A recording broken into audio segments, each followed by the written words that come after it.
আসসালামু আলাইকুম। তামান্নাস কিচেনে সবাইকে স্বাগতম নতুন আরেকটি রেসিপি দেখার জন্য। কাঁচা আম দিয়ে আচার তৈরি করতে হলে এই আচারটি দেখতে পারেন। এই আচারটি তৈরি করতে কোনো রকমের তেল লাগবে না, বাড়তি কোনো প্রকার মশলা লাগবে না। রোদে দেওয়া ঝামেলা ছাড়াই 1 বছরের বেশি সময় ধরে ভালো থাকবে কাঁচা আমের আচারটি। এত সহজভাবে তৈরি করার পরেও খেতে এত বেশি মজার হয়েছে। আমার মনে হয় এই আচারটা খাওয়ার পর আপনারা অন্য সব আচারের স্বাদ ভুলে যাবেন। চলুন তাহলে আর দেরি না করে ঝটপট রেসিপিটি শুরু করি। আচারটা তৈরি করার জন্য আমি নিয়ে নিয়েছি কাঁচা আম। একটা ফিলারের সাহায্যে সবগুলো কাঁচা আমকে আমি ছিলে নিয়েছি। আমগুলোকে খুব ভালোভাবে ধুয়ে নিয়েছি। খেয়াল রাখবেন আমের গায়ে যেন কোনো সবুজ অংশ না থাকে। আমার সবগুলো আম ছিলা হয়ে গিয়েছে। এরপর আমগুলোকে একটা টিস্যু পেপারের সাহায্যে মুছে নিব, যেন আমের গায়ে কোনো প্রকার পানি না থাকে।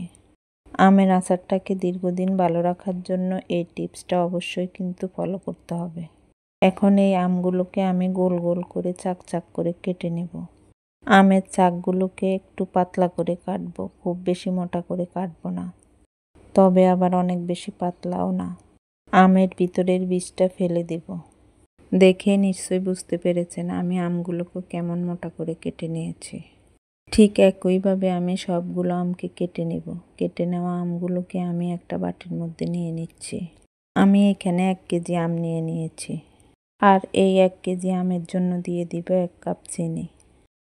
দিয়ে দিচ্ছি 1 চা চামচ লবণ। দিয়ে দিচ্ছি 1/4 কাপ সাদা সিরকা বা হোয়াইট ভিনেগার। এখন এই সব কিছুকে আমি খুব ভালোভাবে মিশিয়ে নিচ্ছি।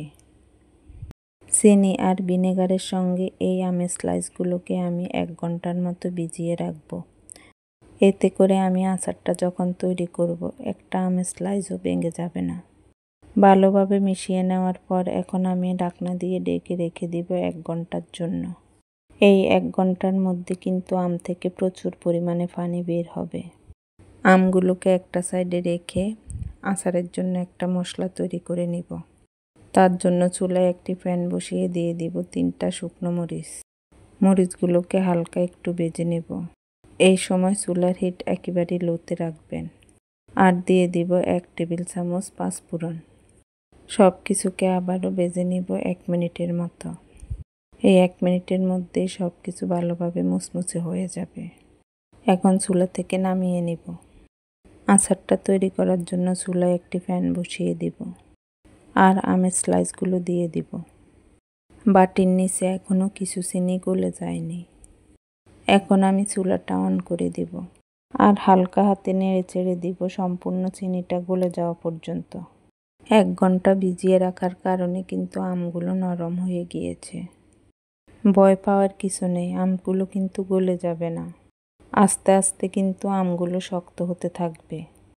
বেশি নাড়াচাড়া করা যাবে না, আলতো হাতে নাড়াচাড়া করে দিতে হবে কিছুক্ষণ পর পর। 10 মিনিট জাল করার পর দেখতে পারবেন আমের স্লাইসগুলো কিন্তু স্বচ্ছ হওয়া শুরু করেছে। ঠিক এই অবস্থায় আমি এখানে দিয়ে দিব লাল মরিচের গুঁড়া 1 চা চামচ আর দিয়ে দিব সামান্য হলুদ গুঁড়া। এতে করে কালারটা খুব ভালো আসবে।